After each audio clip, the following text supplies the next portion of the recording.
Lads, ladies, gents, ladetts, whoever, whatever, welcome back to another video. It'll probably come as no surprise that I am a giant fucking nerd that enjoys science fiction in pretty much any form. So it'll also be no surprise that I like the 2005 film Aeon Flux, for reasons. I love the world and the aesthetic that it creates, and little did I know that, upon originally seeing it, that it was based on an animated series. From the mind of Peter Chung, Aeon Flux is often described as avant-garde, and I don't think there is a better way to put it. The animation and design isn't what I would describe as traditionally pretty, but it's extremely fluid and expressive. There are tons of ugly character designs within this, and they fit perfectly to the world that is presented. And I really recommend watching this if you get a chance. It deals with a lot of heavy themes from government overreach, morality, mortality, and for those of you who are like me and a sucker for a good love story, because yes, I am that lonely, forbidden love. So why bring this up if all I'm going to be talking about today is the tie-in game? Well, because unlike a lot of tie-in games of its era, Aeon Flux is thankfully based off both the movie and the animated series, attempting to hit on all the themes of both while filling in the gaps. And although I know the movie isn't particularly great, even if I do enjoy it, having access to probably one of the greatest cartoon series I've ever had the joy of seeing gives me a lot of hope for this game. So does it live up to those hopes, or is Aeon Flux the game going to be a disappointment like its live-action counterpart? Before answering this though, I am going to say now I am actually going to avoid talking about the plot of this game pretty much throughout, as honestly I think it can spoil things from the cartoon and the movie, and I think you would be better off watching those than playing the game since it does fill in the gaps between.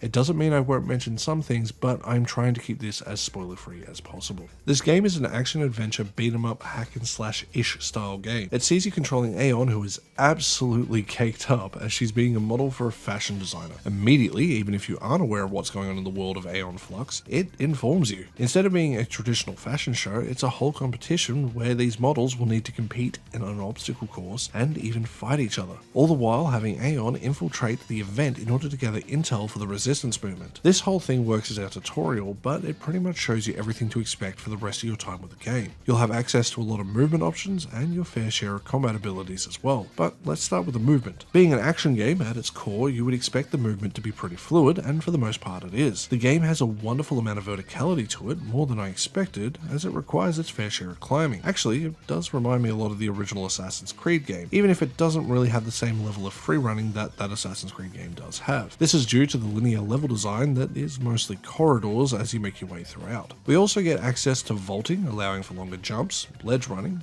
dodges, which if you do while attacking have some dope animations, and ball. Yes, ball. In what is a strange choice, Aeon Flux has you rolling around in a ball to traverse the levels and solve puzzles. Now, it's not the worst thing in the world, but honestly, it's in the game way more than it should be, but more on this issue later. For the most part, the movement makes traversing the levels a lot of fun. However, there are times where the game requires inputs that can be a little more frustrating. It's no Catwoman, but it did require me to hit the jump button way more than I would have liked. It felt like I was going to do a panic jump every single time instead of actually just land where I wanted. In the game's defense though, even though this can be frustrating, with the exception of the sewer level, it never really interrupted my progress at all. And if you do fall, most times the game just resets you to a checkpointed area without you taking any damage, which was actually pretty nice. The combat is where this game both shines and fails at the same time though. The light and heavy attack system combos really well into each other, and it feels really smooth in action, but due to overly tanky health of some of the enemies, fights tend to drag out. So to speed things up, you might rely on guns that you have access to, with those being the Magnum, a single hard-hitting shot, the Shockwave, a weapon that can push enemies away, the Zinger, a lock-on bouncing rocket that is going to save your ass, and the Fletchet, which you'll probably be using the most. This is an SMG that is extremely useful for ticking enemy health into the red. Getting their health into the red is your best friend, as it allows you to do one of 4 special moves. Using a combination of inputs, you'll either have the option to recover health, style, throw an enemy, or plant a spider bomb. All of these are instant kills, and all of them have their use when you're fighting these waves of guards. Now, for the most part, these are all extremely straightforward, but what is style? Essentially, it works as a rage bar. Once you've filled it up, you can hold down your strike button, allowing for a massive damage output, which is very pivotal by the later stages of the game. Getting hit or failing quick time events will see you eating shit and losing some meter.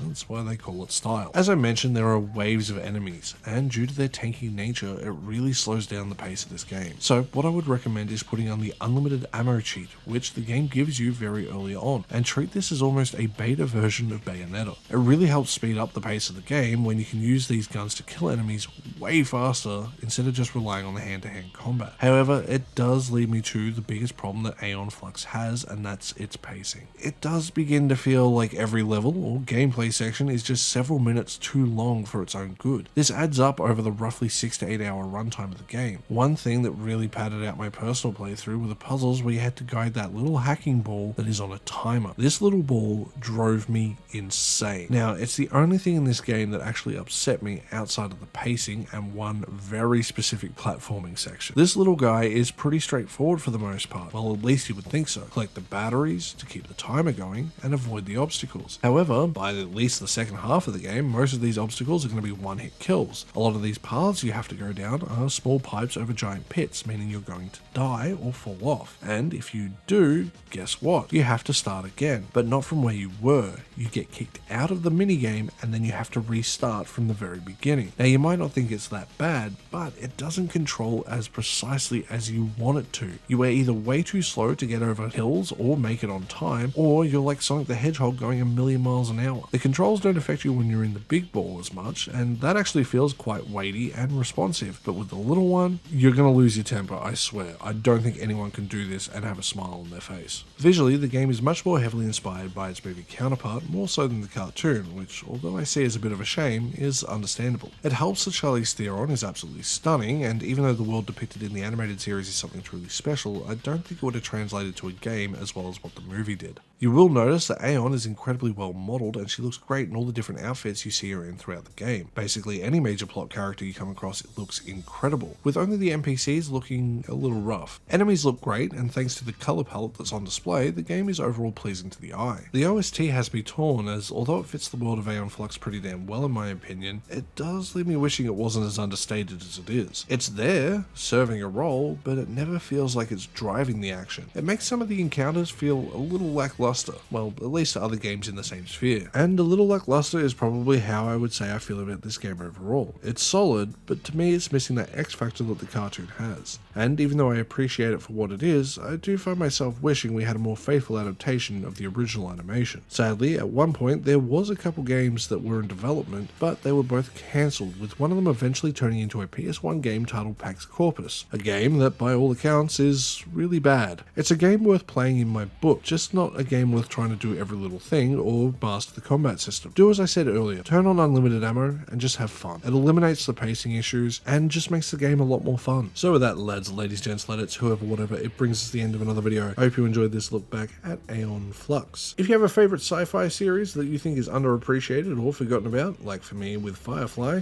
let me know in the comment section below. If you enjoyed the video, please consider hitting that like button. If you want to go that extra step, you can hit the subscribe button. If you want to go that extra mile, you can support me on Ko-fi from just $1 a month like these lovely people here. And with that said, I hope you stay safe out there, and I'll see you guys in the next one. Bye.